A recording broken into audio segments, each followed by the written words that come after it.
By the summer of 1892, the white façade of Marble House at 596 Bellevue Avenue in Newport, Rhode Island, had already entered the gossip columns, but the true shock waited just inside the front doors. Beyond the French Baroque bronze doors, each weighing more than a ton, visitors stepped into a two-story hall lined in golden Italian Siena marble, the air cool and faintly echoing. At its center rose the grand staircase, its treads cut from the same warm stone, its wrought-iron and gilt-bronze balustrade copied from Versailles and signed by Jules Allard's Paris firm.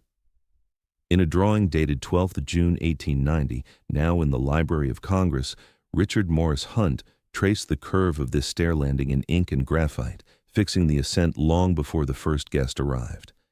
Every arrival would have to climb this glowing ramp of marble and gold, watched from above, reflected in mirrors beyond. It was conceived as an entrance, but it reads now like a verdict. The staircase still stands. The social world it was built to humble does not. In March 1883, in New York rather than Newport, Alva Vanderbilt used architecture as a weapon for the first time. Her Fifth Avenue mansion, the Petit Chateau at 660 Fifth Avenue, designed in collaboration with Richard Morris Hunt, opened with a costume ball so extravagant that Caroline Astor, the self-appointed arbiter of New York society, was forced by etiquette to recognize the Vanderbilt family. Until that evening, old Knickerbocker families had treated the railroad fortune of Cornelius Vanderbilt as tainted money, too new and too industrial to merit inclusion in their carefully guarded social circle. That March night, more than 1,000 guests processed up the mansion's grand staircase under newly installed electric lights, their ascent photographed and published in newspapers as proof that a new money family had breached the inner sanctum. The lesson Alva learned was clear and would guide her for decades: control the threshold, and you control who belongs.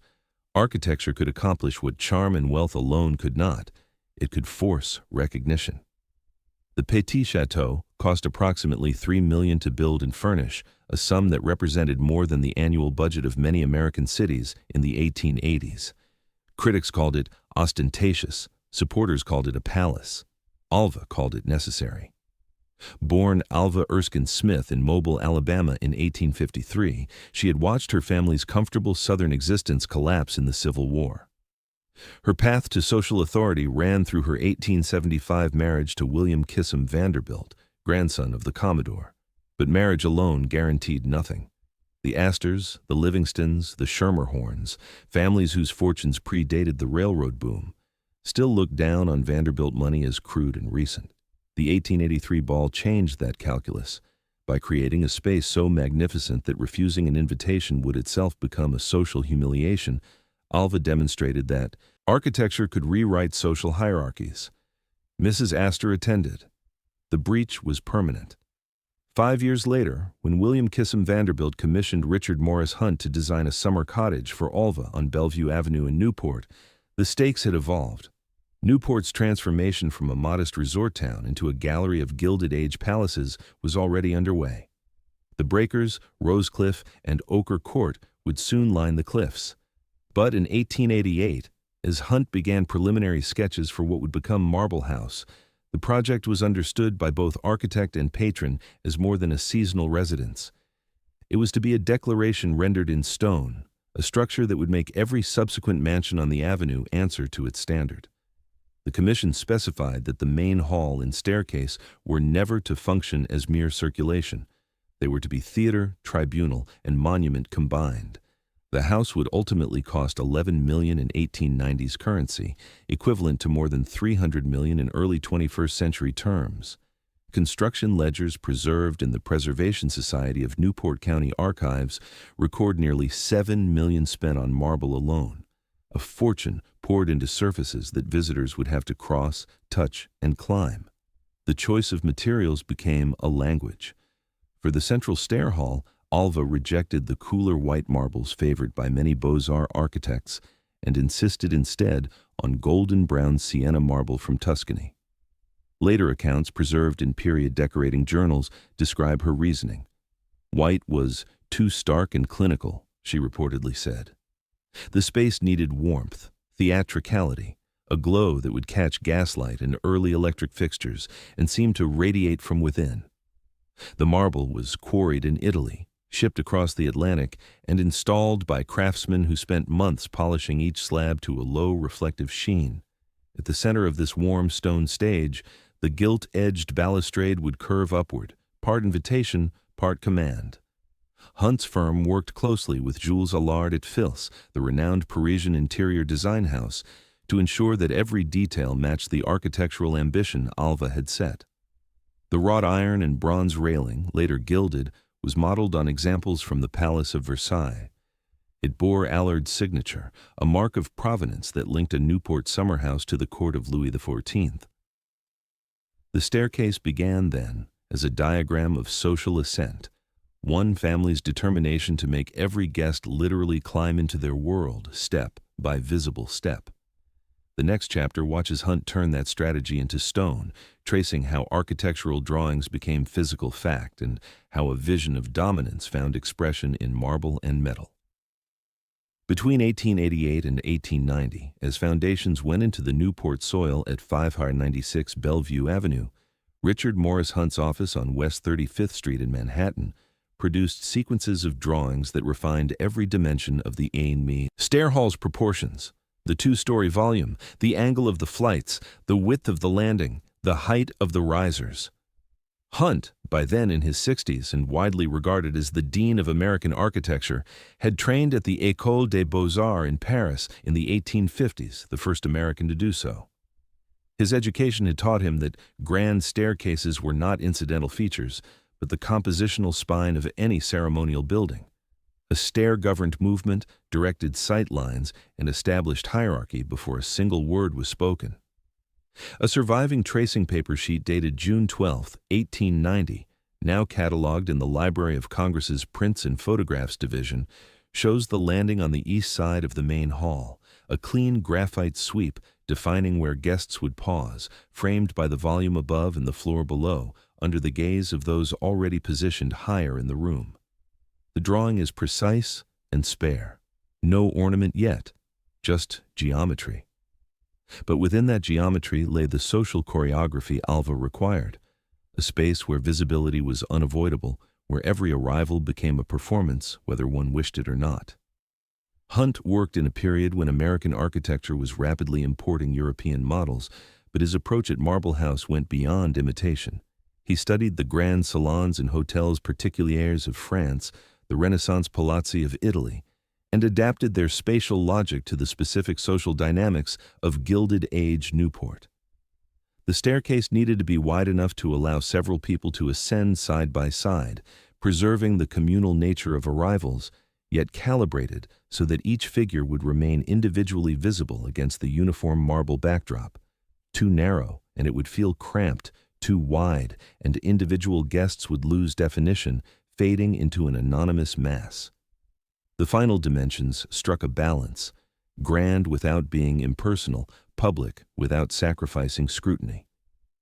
Jules Allard at Fils in Paris translated Hunt's geometry into sensation. Their design called for yellow sienna marble on walls and treads, polished but not mirrored, and a wrought iron and bronze railing modeled on Louis XIV's palace and later gilded to catch and multiply light. Morning sun from high windows on the eastern wall would fall sideways across the stairs, catching the gilded scrolls and casting thin shadows on the marble risers, shifting throughout the day. The sound design was architectural, footsteps amplified by stone, conversations swelling and thinning as people moved up and down, the whole hall functioning as a kind of resonating chamber where every utterance became slightly more public, slightly more permanent. Hunt's floor plans, also preserved at the Library of Congress, showed two small rooms flanking the base of the staircase on either side, spaces often described in later architectural guides as his and hers offices. Initially intended as private retreats where Alva and William could withdraw during receptions, these rooms later served as cloakrooms. But their placement was strategic. They provided controlled vantage points on every arrival.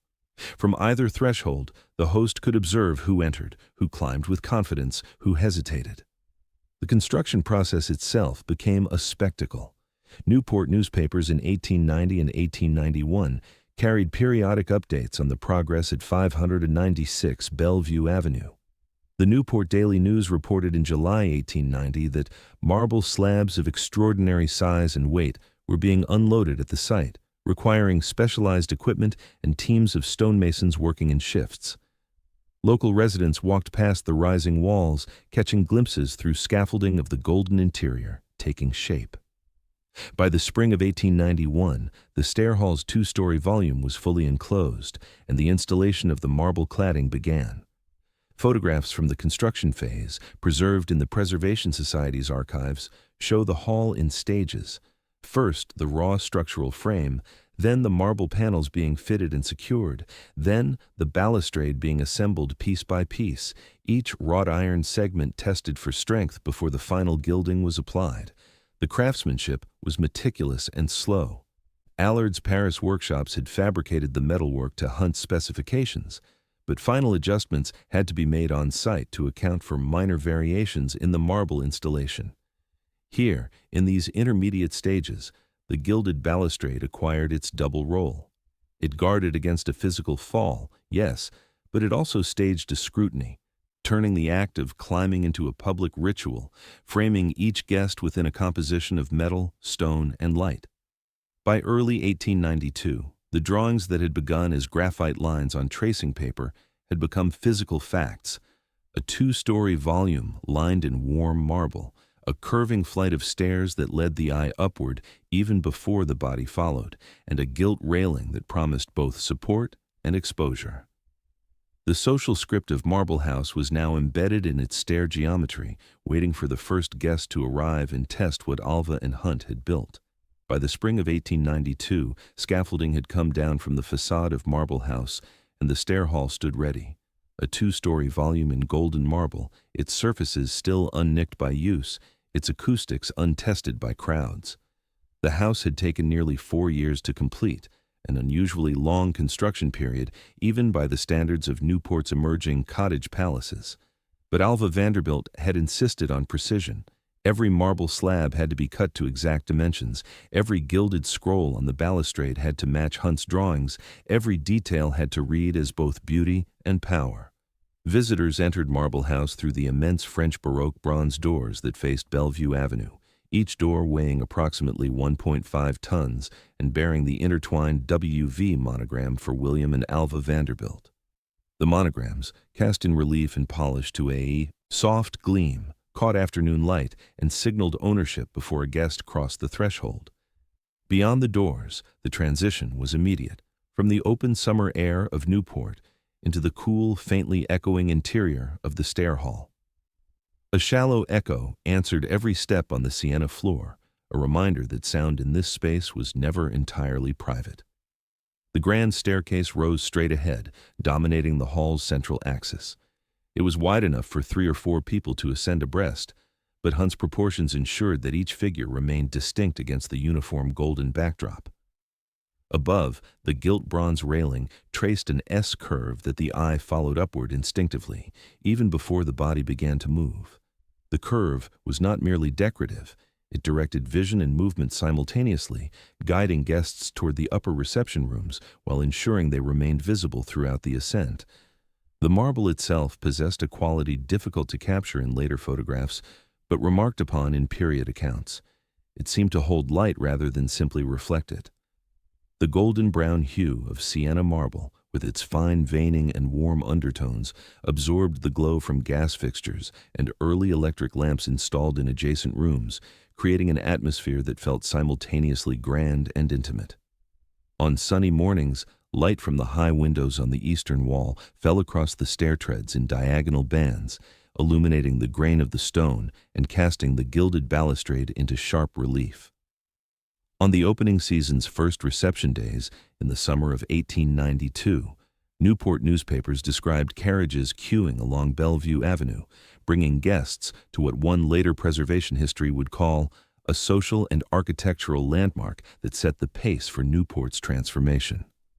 The Newport Mercury, in an article dated August 13, 1892, noted that Marble House surpasses in magnificence any structure yet erected in this city of palaces, and its halls present a vision of European grandeur transported to American shores. Light, stone, and sound now performed the work Hunt and Alva had designed them to do. Sunlight filtering from the upper hall created a gradient of illumination, brightest at the top of the stairs and gradually dimming toward the entrance, subtly encouraging upward movement. The cool touch of marble under gloved hands, guests instinctively reached for the balustrade as they climbed, provided a tactile reminder of the material expense embedded in every surface, and the layered echoes of voices spiraling upward through the two-story volume transformed private conversations into semi-public performances, each word slightly amplified and prolonged. The spatial experience was calibrated. Standing at the base of the staircase and looking up, a visitor confronted the full vertical dimension of the hall, nearly 20 feet from floor to the second-story landing, and the gilt balustrade curving away toward unseen rooms above. Climbing, the perspective shifted. The entrance doors receded, and the upper rooms came into view. At the landing, midway up, the hall opened briefly to allow a pause, a moment to turn and observe who was arriving below, or to glance upward toward those already positioned at the top. Every point along the ascent offered a different relationship to the space and to the other bodies moving through it. In photographs from 1895, preserved in the Preservation Society archives and in private collections, the stair gleams untouched, its marble still pristine, its gilding bright. These images, taken by professional photographers documenting Newport's new estates, show the hall empty of people, a stage awaiting its actors. But within 3 decades, the society this staircase was built to serve would be gone or greatly altered, transformed by war, taxation, shifting cultural values, and the simple fact that younger generations would reject the hierarchies their parents had worked so hard to construct. For now, though, in the summer of 1892, the staircase functioned exactly as intended. It was not just an object, but an experience, not merely architecture, but a mechanism for making social power legible. Every guest who climbed those Siena steps participated, willingly or not, in a ritual that declared where they stood in relation to the Vanderbilts, and by extension, in relation to the emerging American aristocracy of wealth. The next act examines how this marble ascent functioned as a public symbol of power, and how Alva used it to choreograph not just arrivals, but the very structure of social recognition in Gilded Age Newport. In the early 1890s, Newport's social order was still adjusting to the arrival of massive stone palaces along Bellevue Avenue. The town had been a modest resort since the mid-19th century, favored by Southern planters before the Civil War, and later by Boston and New York, families seeking respite from summer heat. Its appeal had rested on simplicity, wooden cottages, ocean breezes, a certain informality. But the arrival of the Vanderbilts, Astors, and other industrial fortunes transformed Newport into something else, a stage for competitive display where architecture became the primary medium of social ambition. Marble House, with its 50 rooms and approximately 140,000 square feet, was larger and more opulent than many year-round homes in New York or Boston. Contemporary accounts struggled to categorize it. Was it a house, a palace, a monument? The Providence Journal, in an August 1892 feature, described it as a structure that defies easy classification, being at once a private residence and a public statement of wealth on a scale previously unseen in America. The stair hall functioned, in this context, as a lens through which Newport's evolving social hierarchy became visible. Every guest entering from the street, old Knickerbocker names whose fortunes dated to colonial trade, European visitors bearing titles, other Vanderbilt cousins, rising industrialists, curious artists and writers, found themselves obliged to cross the golden floor and climb the Siena steps before reaching the reception rooms above. There was no casual side door for supposed equals, no service entrance that might spare guests the theatrical ascent. The route was singular and inescapable. Period accounts dwell on the shock of material. Visitors accustomed to wood-paneled halls and modest marble accents in older American homes entered Marble House and found themselves surrounded by Italian marble underfoot, gilded metalwork above, coffered ceilings beyond, and the pervasive sense of standing inside a jewel box scaled to human dimensions. The contrast was intentional. Alva wanted the experience to feel European rather than American, courtly rather than Republican, rooted in aesthetic traditions that predated the United States itself.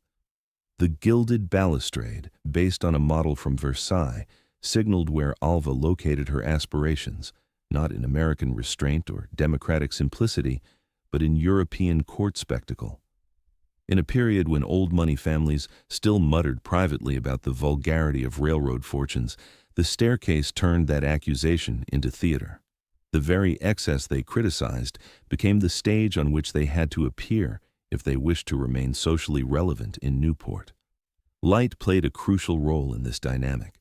Soft gaslight and early electric fixtures in adjacent rooms spilled into the stair hall on summer evenings, flattening shadows and intensifying the golden cast of the stone. The effect was to render every guest slightly more vivid, slightly more exposed.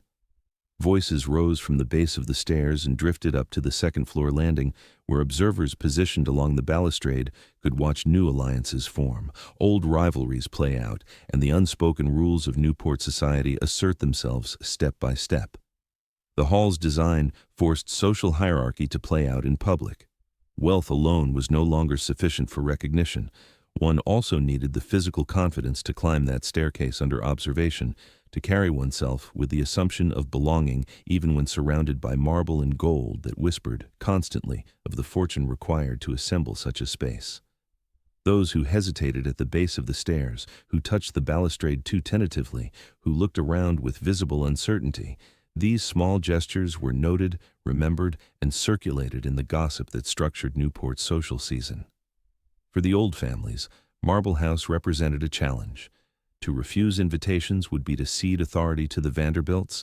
To accept was to acknowledge implicitly that new money could buy not just comfort, but legitimacy. Many chose to attend, rationalizing their presence by emphasizing Alva's European education — she had spent childhood years in France — or Hunt's impeccable architectural credentials. But the easy rationalizations could not erase the central fact. They were climbing stairs in a house built by a family that 2 generations earlier had operated ferries in New York Harbor. The social dynamics extended beyond individual arrivals. Marble House became a standard against which other Newport estates were measured. When Cornelius Vanderbilt II, William's older brother, built the breakers a few blocks away, an even larger mansion completed in 1895, it was understood as a direct response to Marble House. The competition was familial, yes, but also architectural. Each building represented an attempt to define what American aristocracy might look like if built from scratch, using European models but American capital.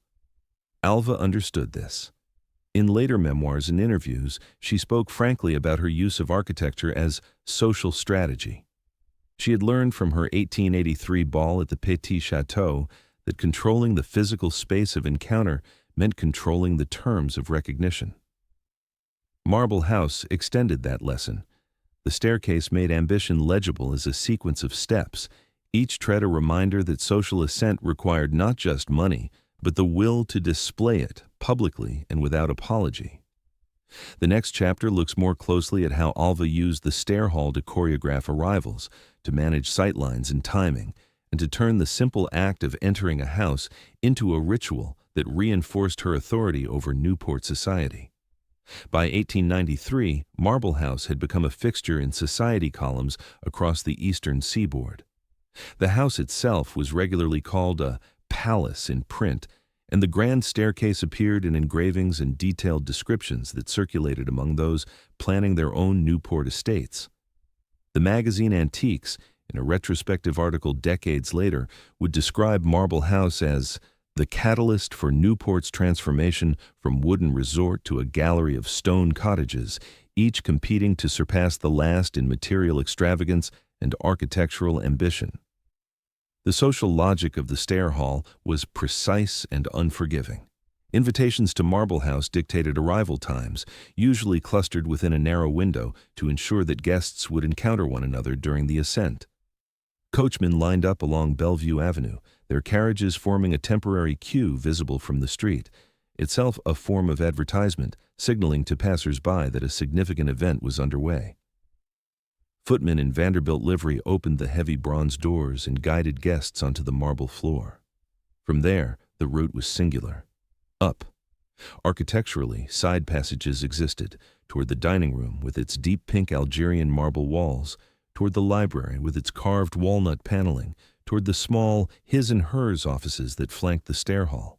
But in moments of formal reception, everything funneled to the central flight. The design compelled participation. There was no way to attend an event at Marble House without performing the ascent, without allowing oneself to be seen climbing, without accepting the spatial hierarchy the staircase imposed. Ascending, guests passed within arm's length of the gilded wrought-iron rail. Its scrolling leaves and volutes, copied from Versailles and fabricated in Paris, caught candlelight and the warmer glow of early electric fixtures installed in sconces along the walls.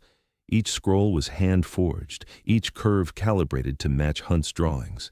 To touch the railing, as most guests did instinctively for balance, was to make physical contact with a level of craftsmanship that most American homes of the period could not afford even in their most public rooms. To pause on the landing, midway up the stairs, was to be lit from multiple directions: natural light from the high windows, artificial light from fixtures below and above, and the ambient glow reflected off the polished Siena marble. Guests were framed by stone and metal, glimpsed from the floor below by those just arriving, and observed from the balcony above by those already positioned in the upper hall. Portrait photographers of the era favored stair landings for precisely this reason. They turned people into architectural ornaments, isolated against a uniform backdrop, their features and attire rendered with theatrical clarity. For Alva, who had once arranged the 1883 costume ball at the Petit Chateau so brilliantly that Caroline Astor could not avoid attending, such framing was not incidental. It was power rendered in movement, status made visible in real time. She understood that architecture could do more than shelter. It could script behavior, direct attention, and create conditions under which social recognition became inevitable. The staircase was her instrument. On evenings when Marble House hosted receptions or balls, the hall became a study in controlled spectacle. Alva often positioned herself at the top of the stairs, or just beyond, in the adjoining upper hall, where she could observe arrivals without herself being climbed toward. Guests ascending the Siena steps would see her waiting, poised, dressed in gowns designed by Worth of Paris, jeweled and utterly in command of the space she had commissioned Hunt to build. The soundscape reinforced the hierarchy. Footsteps on marble, even when muffled by soft-soled evening shoes, generated a faint echo that carried through the two-story volume. Conversations begun at the base of the stairs swelled as groups climbed, then shifted in tone as they reached the landing and realized how far their voices carried. Laughter, whispers, the rustle of silk and satin, all were amplified slightly by the stone surfaces, creating an ambient layer of sound that reminded everyone present that this was a public space despite being inside a private home. Contemporary accounts, preserved in letters and diaries now housed in historical societies from New York to Boston, describe the experience of attending events at Marble House with a mixture of awe and discomfort. One guest, a New York attorney whose family had been established in Manhattan since the colonial era, wrote in a letter dated July 1893, "The house is magnificent, there is no denying it. But one cannot help feeling that every step is observed, every gesture noted. It is exhausting to be so continuously on display." That exhaustion was, in a sense, the point. Alva's staircase tested who could sustain the performance, who could carry themselves with confidence under scrutiny, and who would falter. Those who climbed with ease, who treated the marble and gold as mere background rather than overwhelming spectacle, signaled their comfort with wealth and their readiness to compete at this level of social display. Those who hesitated, who looked around with visible uncertainty, who touched the balustrade too tightly, they revealed themselves as not yet belonging, not yet fully assimilated into the world Marble House represented. The staircase recorded status in motion, who arrived late and had to climb alone, who was announced loudly by footmen and thus guaranteed an audience, who lingered on the landing to be photographed or simply to be seen. Every ascent was a small drama, and Alva watched them all. The next chapter follows that ascent beyond the stair hall itself into the blazing gold room at the top, a space where the architectural route culminated in a chamber so extravagant that even guests accustomed to wealth found themselves momentarily overwhelmed.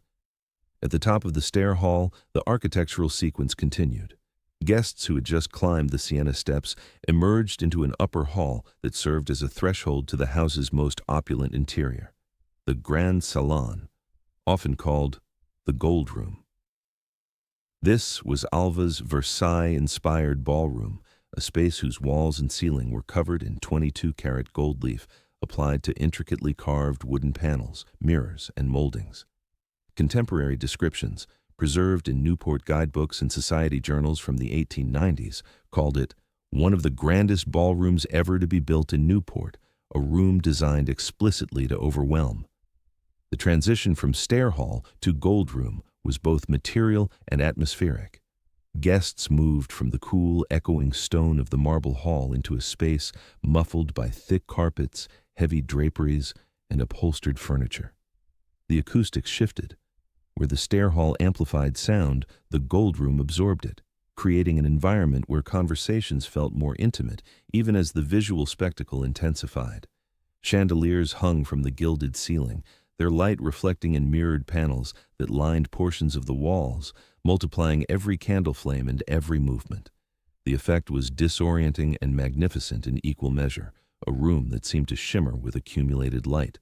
The gold room measured approximately 45 feet long, its proportions derived from French royal reception halls Hunt had studied during his years in Paris.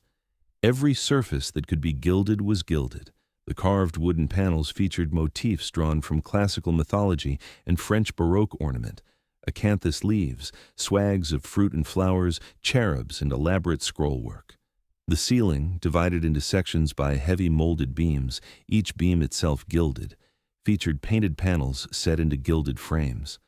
The overall impression was of a room constructed not from wood and plaster, but from solid gold, an illusion that required constant maintenance and occasional reapplication of gold leaf to preserve.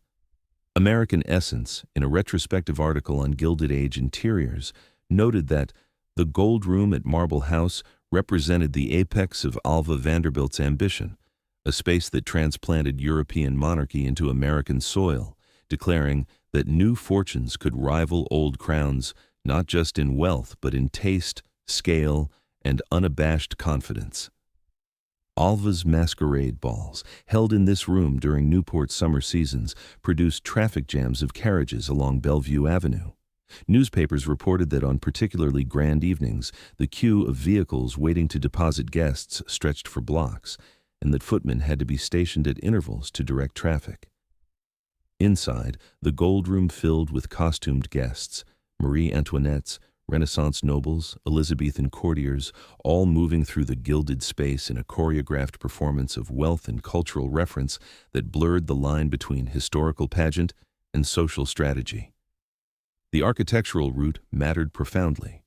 To reach this room, old New York families, Livingstons, Rhinelanders, Schermerhorns, had to mount the Siena staircase, pass under Alva's monogrammed bronze doors, endure the scrutiny of the ascent, and emerge into a space modeled explicitly on European monarchy. The route tied social deference to physical exertion.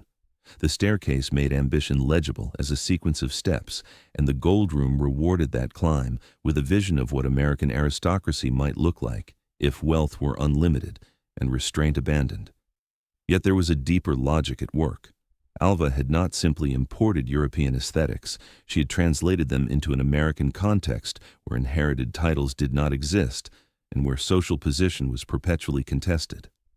The gold room's extravagance declared that fortunes built in a single generation, railroad money, industrial money, speculative money, could produce cultural environments equal to those created over centuries by European nobility.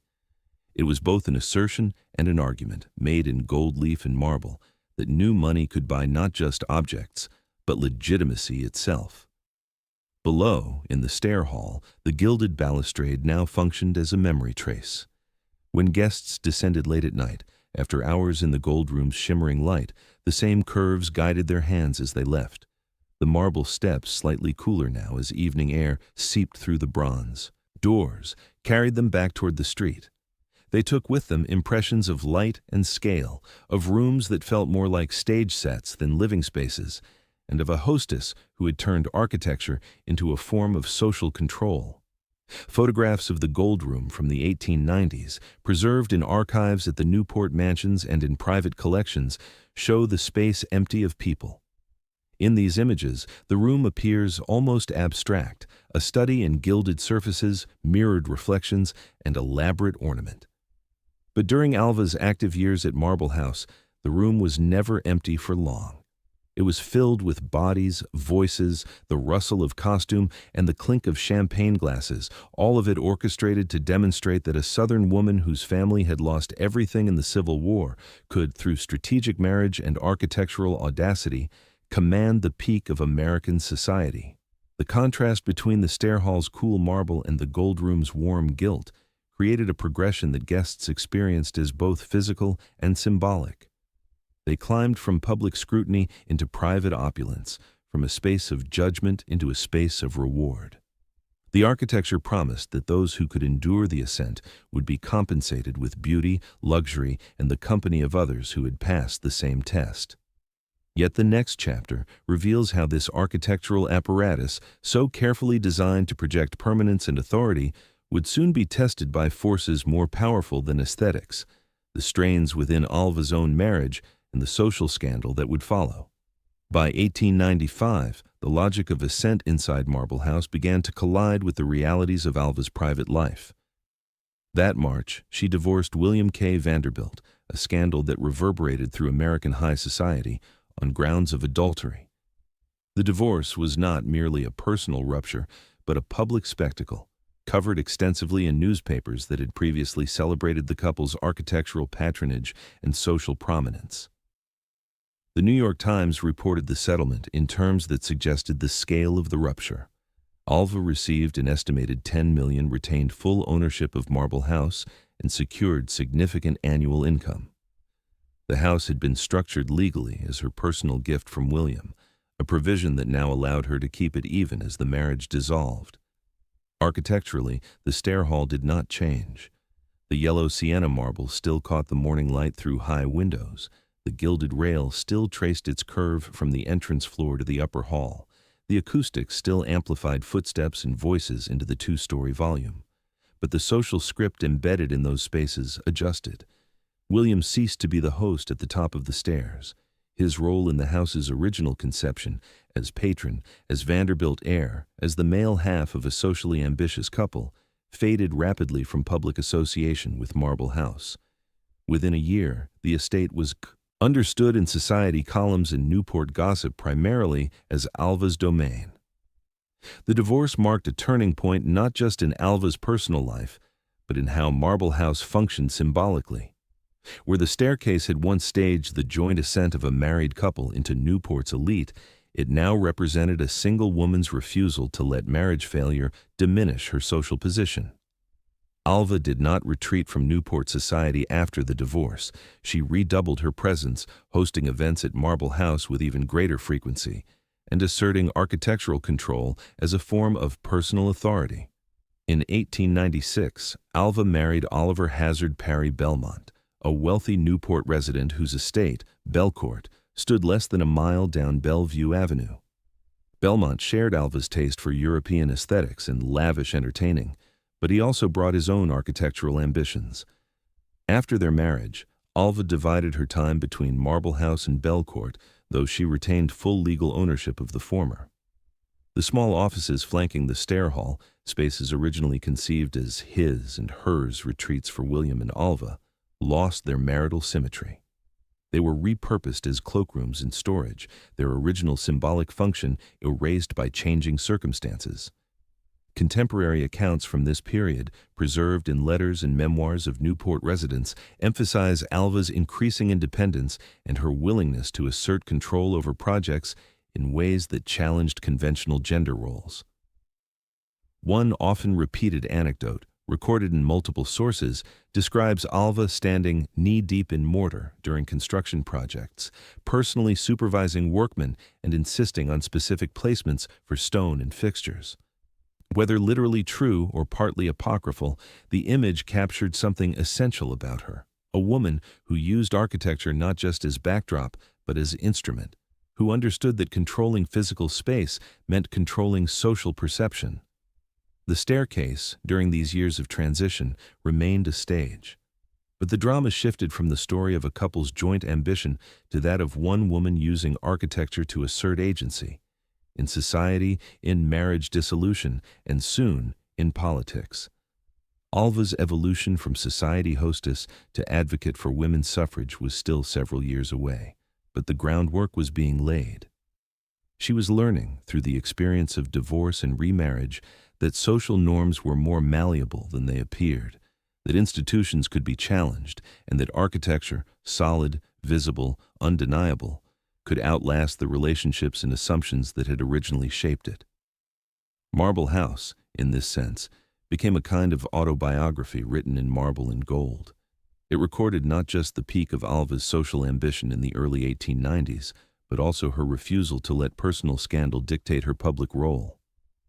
The stair hall's gilt balustrade had framed the arrivals of old money families, European nobles, and rival Vanderbilts during the house's early years. Now, it would soon frame something different, suffragists climbing the same steps to argue for the vote, using a palace built by industrial wealth as a platform for political reform. That transformation would wait until after Oliver Belmont's death in 1908. But already, by the late 1890s, Marble House was shifting from a monument to marital ambition into something more complex. A structure that recorded one woman's determination to remain architecturally and socially visible, no matter what personal or legal obstacles arose. When Alva left Marble House for Belcourt, the gilt rail did not move, the Siena marble did not fade. The two-story volume continued to amplify sound, to catch light, to structure movement. Architecture's indifference to human drama was, paradoxically, what made it useful. It persisted, offering a stable stage on which new performances could unfold. The staircase that had once declared a couple's ascent into Newport society would soon declare a woman's authority to reshape that society entirely. The next act follows Marble House and its famous staircase through a period of transformation more profound than divorce or remarriage. The years when suffrage banners replaced society columns, when political speeches echoed where ball invitations once circulated, and when the Marble Hall became a site of argument rather than spectacle. After Oliver Belmont's death in 1908, Alva reopened Marble House with a purpose that would have startled the guests who had climbed its staircase in the 1890s. In 1909, she hosted the first of several woman suffrage conferences at the estate, and in 1914 she organized large-scale rallies that brought national attention to the movement. A modern historic marker now standing near the entrance to Marble House identifies it as the summer home of suffragist Alva Vanderbilt Belmont, and notes its role as a site of national suffrage organizing. The transformation was deliberate. Alva had become deeply involved in the suffrage movement after Belmont's death, serving as president of the National Woman's Party and using her wealth to fund organizing efforts, publications, and demonstrations. On those conference days, the stair hall's symbolism inverted. Instead of debutantes in Worth gowns and European aristocrats in formal attire, delegations of reformers climbed the Siena steps, women dressed in practical day clothes, carrying pamphlets and petitions, their voices rising into the same two-story volume once filled with orchestral music and polite social chatter. Surviving photographs preserved in archives at the Library of Congress and the New York Historical Society show suffrage banners hanging from Marble House's terraces and women assembled in the nearby Chinese Tea House, a smaller structure built around 1913 on the cliff edge as a dedicated meeting space. The Tea House, designed with the assistance of Hunt's sons after the architect's death in 1895, provided an outdoor venue for speeches and gatherings. But the main house, and specifically the stair hall, remained central to suffrage activities. Inside, the gilded balustrade framed a new kind of authority. Speakers standing at the top of the stairs or in the upper hall addressed audiences gathered below, their words amplified by the same acoustics that had once carried social gossip and ballroom conversation. The marble surfaces, indifferent to content, performed the same function they always had. They made speakers visible, isolated figures against a uniform backdrop, and gave weight to their words through sheer material presence. Alva understood that the aesthetic apparatus she had commissioned in the late 1880s, grand approach, controlled vantage points, visual shock, could serve political ends as effectively as it had served social ambition. The suffrage conferences at Marble House were not incidental choices of venue. They were strategic uses of architecture to lend legitimacy and gravitas to a movement that mainstream society often dismissed as radical or unseemly. By holding suffrage events in one of Newport's most opulent estates, Alva implicitly argued that women's political rights were not a fringe concern, but a matter deserving of the same serious attention given to any important social or cultural question. Yet, the building's unease with permanence emerged here as well. Political posters, temporary stages, and folding chairs looked almost fragile against the massive marble. Speeches echoed through the hall, then died away. The stone remained indifferent. The contrast between the suffrage movement's urgency, women demanding immediate enfranchisement, and the building's solid, unchanging presence created a tension that was both productive and unsettling. Architecture suggested permanence, politics demanded change. Contemporary press coverage of the suffrage events at Marble House reveals how the venue itself became part of the story. The Newport Daily News reported in August 1914 on a large suffrage rally, noting that Mrs. Belmont's palace on Bellevue Avenue was filled with delegates from across the nation, their presence a striking contrast to the usual summer social gatherings for which the house is known. The article went on to describe women debating strategy in the Gold Room, their voices carrying through corridors designed for very different conversations. By 1919, as Alva closed Marble House and moved to France to be nearer to her daughter, Consuelo Vanderbilt, the Duchess of Marlborough, the staircase had already witnessed two distinct worlds march up its treads. First, the society figures of the Gilded Age, competing for recognition and status, and then the suffragists, arguing for fundamental political restructuring. Both groups had climbed the same Siena steps, touched the same gilt balustrade, and stood in the same two-story volume.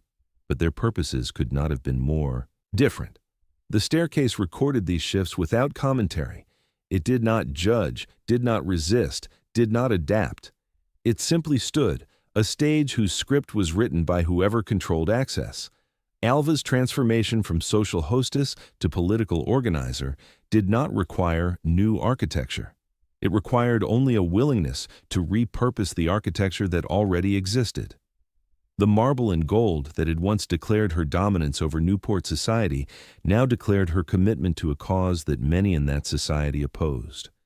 In this sense, the stair hall at Marble House became a kind of palimpsest, a surface on which successive meanings were inscribed, each layer visible beneath the next. The architecture itself remained constant, but its cultural function shifted with the ambitions and values of those who occupied it. The next chapter follows the hall through years of locked doors and changing ownership. As Marble House transitioned from active residence to historical relic, its grand staircase preserved but largely unused, waiting for yet another transformation that would turn it from private stage to public exhibit. In 1919, Alva Belmont shuttered Marble House, relocating permanently to France. The decision was both personal and practical. Her daughter Consuelo, whose marriage to the Duke of Marlborough had ended in divorce, lived primarily in Europe, and Alva wished to be closer to her. Moreover, the financial and social landscape of Newport was shifting. The immense fortunes that had built the Bellevue Avenue palaces were being eroded by new income taxes, inheritance laws, and the simple fact that maintaining a 50-room house used only a few weeks each year was becoming prohibitively expensive, even for families of substantial wealth. The great stair hall went quiet. Dust, not train-length gowns, settled on the Siena marble. The gilt balustrade, no longer polished weekly by servants, began to show signs of tarnish. The two-story volume, which had once amplified the voices of society's elite and suffrage reformers alike, now amplified only silence. The faint sounds of wind through poorly sealed windows, the occasional creak of settling stone, the slow acoustic decay of an empty building. Alva sold the property in 1932 to Frederick H. Prince, a Boston financier and yachtsman, for a sum reported at approximately $100,000, a fraction of the original construction cost, but reflective of the changed real estate market and the limited pool of buyers interested in maintaining such an estate. The sale occurred less than a year before Alva's death in January 1933 at her Paris residence. She did not return to Newport to see Marble House one final time. For more than 20 years, the Prince family used Marble House as a summer residence, but in a manner that revealed much about changing attitudes toward Gilded Age excess. Rather than living in the grand reception rooms, the gold room, the stair hall, the marble dining room, the Prince family chose to occupy primarily the service floor third level, preserving the staterooms below in near original condition. This decision, whether motivated by practicality, a sense of stewardship, or simple discomfort with the ostentation of the lower floors, had the unintended consequence of protecting the staircase and other major interiors from the wear and alteration that many contemporaneous mansions suffered during the mid-20th century. The staircase thus became a paradox, largely unused in daily life, but kept in better condition than it might have been under active use. The Siena marble remained largely unscratched. The gilded railing, though requiring occasional maintenance, suffered no major damage or replacement. The spatial proportions and decorative program remained intact. While other Bellevue Avenue houses were being subdivided into apartments, stripped of their ornamental fixtures and sold piecemeal, or demolished outright to make way for more modest construction, Marble House's stair hall remained an untouched theatrical set awaiting a new audience. Historic photographs from the 1940s and 1950s, preserved in the archives of Lost New England and the Preservation Society of Newport County, show the house in a state of suspended animation. The interiors appear much as they had in the 1890s, but the absence of people, the drawn curtains, and the sense of stillness convey a structure that has outlasted its original purpose. The stair hall in these images looks less like an entrance and more like an artifact, something to be observed rather than used, studied rather than climbed. In July 1957, the hall briefly returned to active use for the Tiffany Ball, a fundraising event organized by the fledgling Preservation Society of Newport County. The event was designed to raise awareness and funds for preserving Newport's remaining Gilded Age estates, many of which faced demolition or irreversible alteration. Guests including Senator John F. Kennedy and Jacqueline Bouvier Kennedy attended, climbing the same Siena steps that Alva's contemporaries had climbed 6 decades earlier. But now they came as participants in a heritage spectacle rather than as members of an active social elite. The staircase, for one evening, functioned again as designed, but the context had fundamentally changed. What had been a mechanism of social sorting in the 1890s was now a historical set piece, a reminder of an era already receding into memory. Newspaper coverage of the Tiffany Ball emphasized this transformation. The Providence Journal described Marble House as a monument to a vanished age, and noted that the guests who climbed the grand staircase Thursday evening were not seeking social advancement, but rather celebrating and preserving a piece of American history. The shift in language was telling, from palace to monument, from stage to museum. By the late 1950s, it was clear that houses like Marble House could no longer function as private residences in the way their original owners had intended. The economic structures that had supported them, vast industrial fortunes, cheap labor, and social systems that valued conspicuous display, had eroded. The staircase, magnificent as it remained, now marked not who ruled Newport, but what Newport had once been.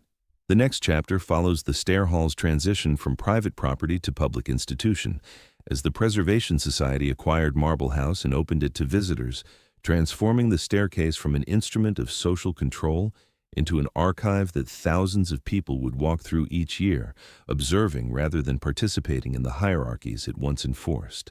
In In 1963, with funds provided by Harold Sterling Vanderbilt, Alva and William's youngest son, a champion yachtsman and contract bridge innovator who had inherited a substantial portion of the Vanderbilt fortune, the Preservation Society of Newport County acquired Marble House from the Prince Trust. The Prince family donated most of the original furnishings, recognizing that the house had become historically significant in ways that transcended its function as a summer residence. The acquisition marked a turning point not just for Marble House but for Newport's relationship to its Gilded Age past. When the house opened to the public in May 1964, the stair hall became the centerpiece of a new kind of ritual.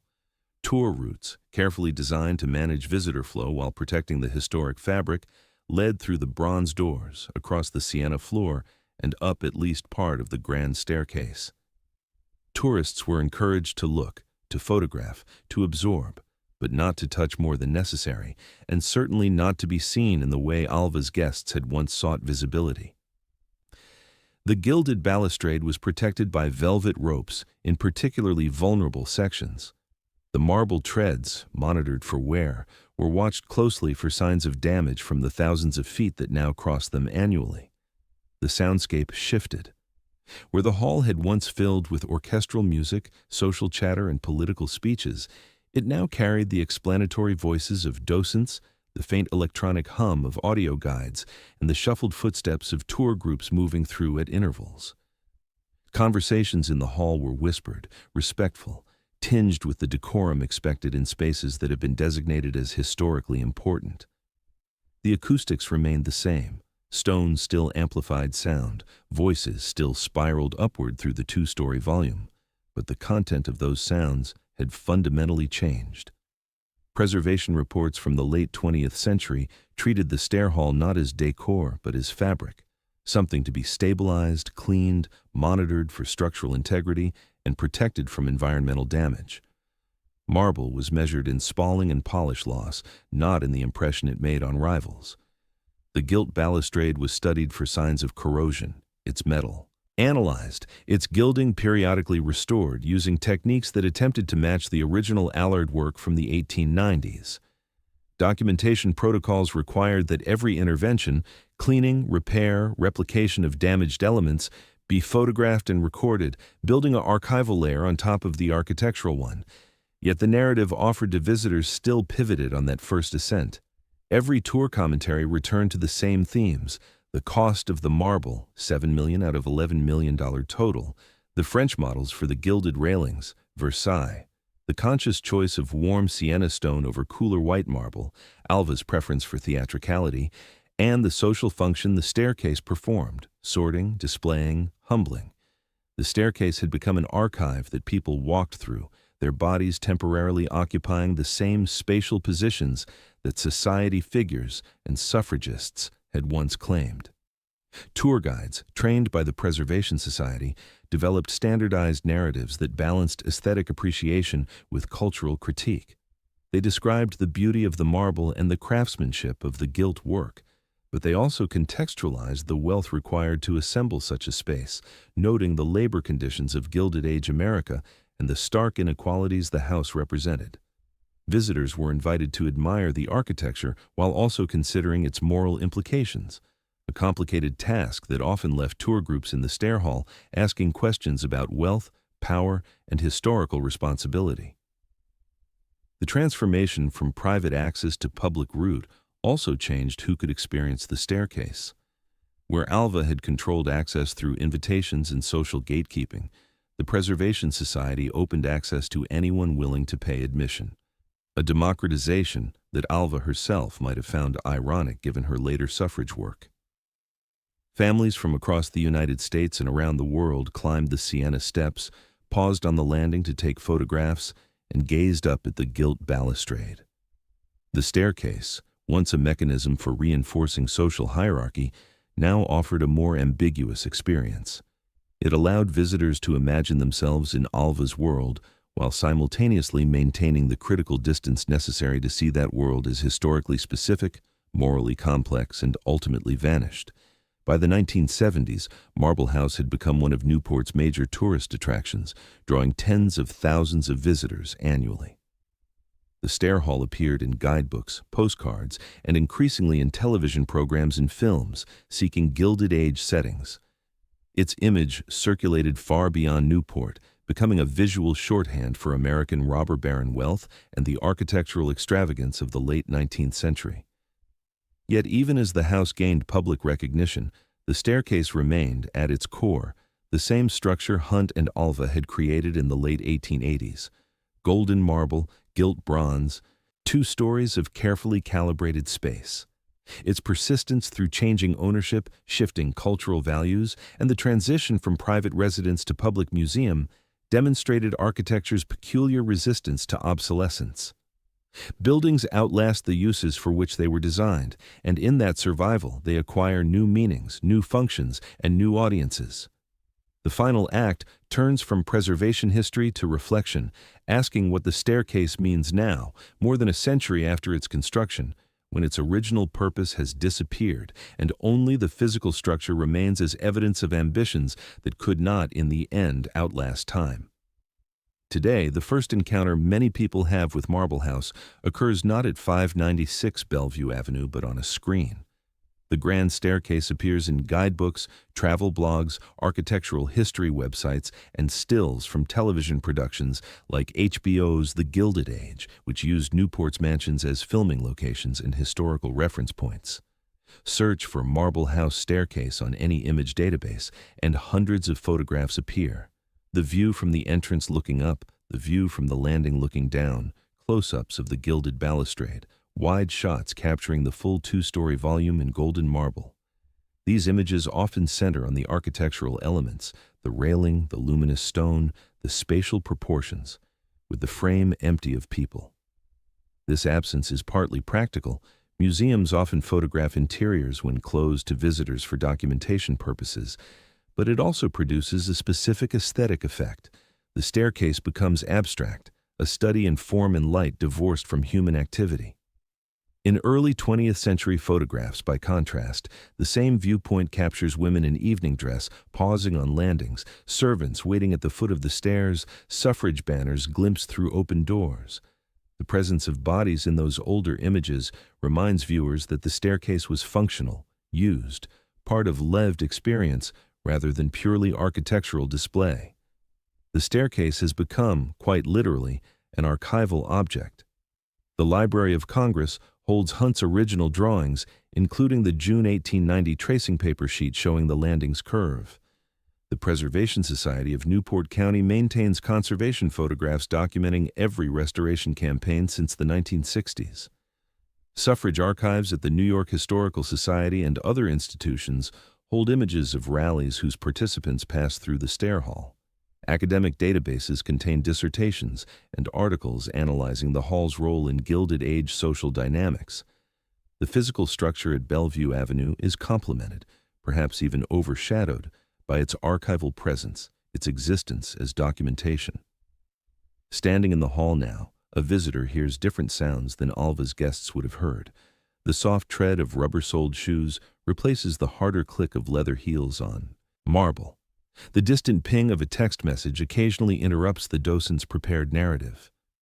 Whispered commentary compares the house to more contemporary forms of luxury, to celebrity estates, to high-end hotels, to spaces seen in films and design magazines. The references have shifted, but the impulse to make sense of the staircase by relating it to other forms of display remains constant. Light still falls across the marble in the same patterns Hunt and Alva witnessed in 1892. Morning sun from the eastern windows creates diagonal bands of illumination on the treads. Afternoon light softens, diffusing through the volume. Evening brings artificial lighting that, though now electric rather than gas, still catches the gilt scrollwork and casts shadows on the risers. These visual rhythms persist independent of human activity, a kind of architectural time that runs parallel to historical time but does not intersect with it. Yet the staircase's meaning has become layered, palimpsest-like. For architectural historians, it represents Hunt's mastery of Beaux-Arts principles and his ability to adapt European models to American patronage. For scholars of the Gilded Age, it illustrates the social dynamics of new money, conspicuous consumption, and the construction of class identity through material display. For feminists and historians of the suffrage movement, it marks a site where women's political activism temporarily occupied and repurposed a space built by and for elite society. For preservationists, it demonstrates the challenges of maintaining historic interiors and the importance of documentation. For tourists, it offers a glimpse into a vanished world, a moment of aesthetic pleasure, and perhaps a prompt for reflection on wealth, inequality, and historical change. All of these readings coexist, none fully displaces the others. The staircase accommodates multiple interpretations, not because it is ambiguous, but because it is specific enough, materially, spatially, historically, to serve as a fixed point around which different narratives can organize themselves. The Siena marble does not change, but what people see when they look at it does. In the archive, the staircase is frozen in silver salts and digital pixels, its image reproduced thousands of times, circulating through books, websites, and social media in ways that make it simultaneously more accessible and more distant. In the house at Bellevue Avenue, it continues to age, slowly, imperceptibly, but inevitably. Marble spalls, gilt tarnishes, mortar between stone panels requires periodic repointing. Conservation work continues, invisible to most visitors but essential to the structure's survival. The next chapter considers the staircase as a moral document, asking what it records about the ambitions, values, and contradictions of the society that built it, and what responsibilities contemporary viewers inherit when they walk through spaces constructed from wealth derived from industrial labor, social inequality, and an economic system that has since been transformed almost beyond recognition. Marble House was never merely a set of rooms arrayed for comfort or convenience. It was, as institutional histories have described it, a social landmark that helped transform Newport from a modest wooden summer colony into what one observer called a city of stone palaces competing for grandeur along a single avenue. The statistics are not neutral. Approximately 50 rooms, around 140,000 square feet of interior space, an original construction cost of $11 million in 1890s currency, roughly equivalent to $300 million in early 21st century dollars, and a household staff of 36 servants required to maintain it during the summer season when the Vanderbilts were in residence. These numbers record how much capital, labor, and land were concentrated into a structure used for only a few weeks each year by a single family and their guests. In that context, the grand staircase reads as a kind of moral document. Its Italian marble represents quarry workers in Tuscany who extracted and shaped the stone, shipping agents who transported it across the Atlantic, and stonemasons who installed it in Newport. Its gilt-bronze railing speaks to the Parisian craftsmen at Jules, Allard et Fils, who forged the ironwork, applied the gilding, and signed their firm's name to the finished product. Its final form encodes Alva Vanderbilt's personal ambition, a woman born into a Southern family ruined by the Civil War, who married into railroad wealth and used architecture to secure her descendants a place among America's quasi-aristocracy. The staircase also records labor relations of the Gilded Age.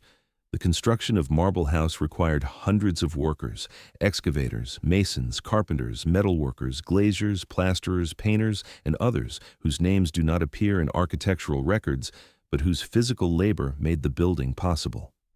Period photographs of construction sites in Newport, preserved in local historical societies, show men in work clothes standing on scaffolding, hauling stone, mixing mortar. The wages they earned were modest, the fortunes that paid those wages were immense. The disparity was understood at the time. Labor unrest in the 1890s made it unavoidable, but the architectural legacy tends to emphasize the patrons and designers rather than the laborers whose hands actually assembled the marble and metal. Later, the same staircase became a backdrop for suffrage organizing, linking the material excess of the Gilded Age to a movement seeking greater political equality. This transformation was not incidental to the staircase's moral meaning, but central to it. Alva's decision to use Marble House for suffrage conferences demonstrated that spaces built to reinforce one kind of hierarchy could be repurposed to challenge another.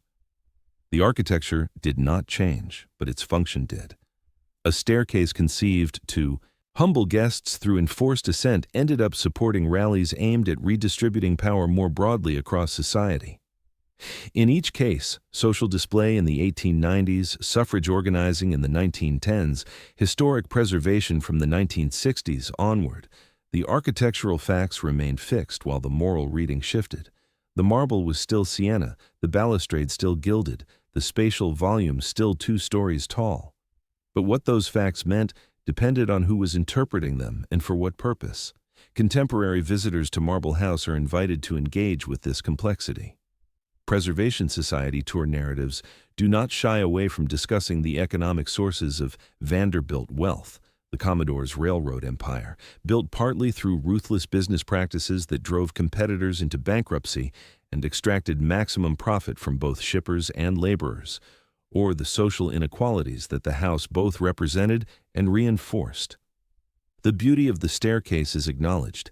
It remains genuinely magnificent, a masterpiece of Beaux-Arts design and craftsmanship, but that beauty is presented alongside questions about what it cost, who paid, and what values it embodied. The staircase, in this sense, functions as a primary source for understanding Gilded Age America. It is a document that cannot be revised or edited away, though it can be interpreted differently by successive generations. Its physical presence insists on certain historical facts, that immense wealth was concentrated in a small number of families, that this wealth was used to build monuments to personal ambition, that European cultural models were imported and adapted to assert legitimacy, that architecture could function as a tool of social control, and that even the most solid-seeming structures eventually become historical artifacts rather than living environments. Seen across more than 130 years, the staircase charts a curve from conspicuous consumption to contested memory. It has survived not because it successfully accomplished Alva's original purpose, establishing permanent social dominance for the Vanderbilt family, but because it failed in interesting ways. The social world it was built to serve collapsed within a few decades. The marriage it was meant to celebrate ended in divorce. The hierarchies it reinforced were challenged by the very woman who commissioned it. Yet the structure persists, beautiful and troubling in equal measure, asking each generation of viewers to reckon with what it represents. The final chapter returns to the experience of climbing the staircase now in the early 21st century and considers what it means to walk through a space whose original purpose has vanished, but whose physical form remains intact. On a quiet winter afternoon in the 2020s, the stair hall at Marble House can fall nearly silent. The Preservation Society limits winter tours, and on certain weekdays, only a handful of visitors move through the rooms. Outside, the wind off the Atlantic skims along the cliff walk, bending the bare branches of trees planted when Alva was still alive. Inside, the Siena marble remains cool to the touch even in heated rooms. The gilded balustrade still catches what pale light filters through the high windows, and the 2-story volume still amplifies sound in ways that make whispered conversation feel theatrical. A visitor begins to climb. Their shoes, soft rubber soles designed for comfort rather than formality, make a quieter sound than the nailed leather soles of 1892, but the acoustics are fundamentally the same. Each step generates a faint echo, bouncing between stone surfaces and plaster ceiling, a reminder that this space was designed to be heard as well as seen. Halfway up, the landing opens a view back toward the bronze doors where carriages once stopped and footmen waited, and upward toward the threshold of the gold room where orchestras once played and suffragists once argued. The spatial hierarchy remains intelligible even when the social codes that animated it have dissolved. What has altered is the meaning of the ascent. For Alva's contemporaries in the 1890s, climbing these stairs carried risk. The risk of being seen to advantage or disadvantage, of belonging or failing to belong, of confirming one's position or revealing one's inadequacy. The stakes were social rather than physical, but they were understood as real. To be judged on the Marble House staircase was to be judged publicly, and the consequences, inclusion or exclusion, recognition or dismissal, shaped the texture of daily life in a small, intensely hierarchical community. For the suffragists who climbed the same steps in 1914, the staircase meant something different. It was a platform temporarily borrowed from the world of elite display and repurposed for political argument. Their ascent carried its own risks: association with a controversial movement, potential ostracism from more conservative social circles, but also the possibility of using architectural grandeur to lend weight to their demands. They climbed not to be seen by society, but to be heard by society, and the marble and gold that had once enforced hierarchy now served to amplify calls for democratic reform. For the mid-century preservationists who saved Marble House from demolition or subdivision, the staircase symbolized what might be lost if such architecture were abandoned to decay or destruction.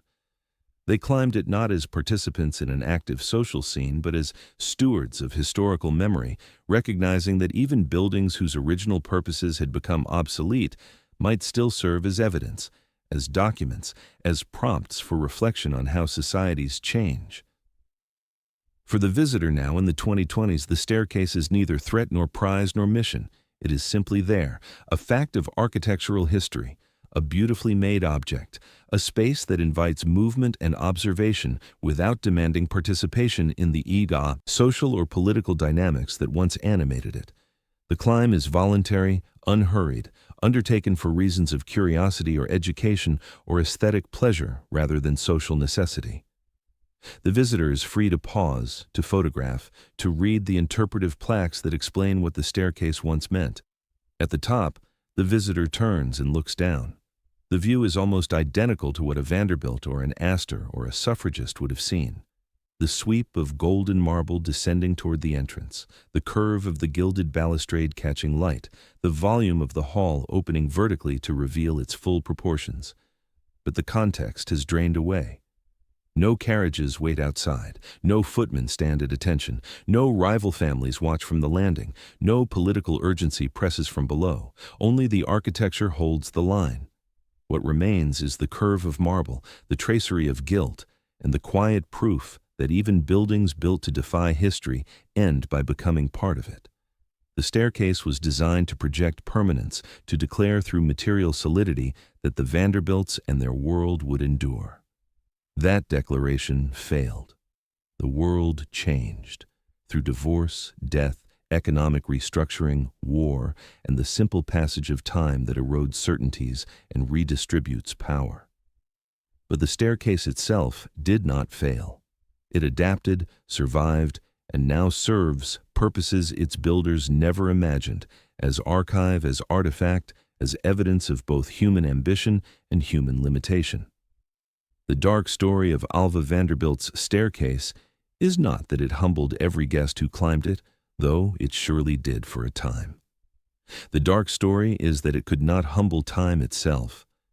Every ascent it once staged is over. The people who climbed it in triumph or trepidation are dead. The social hierarchies it enforced have been rearranged or dissolved. The marriage it was meant to celebrate ended in scandal. The fortune that built it has been dispersed across generations, diminished by taxes and philanthropy and changing economic structures.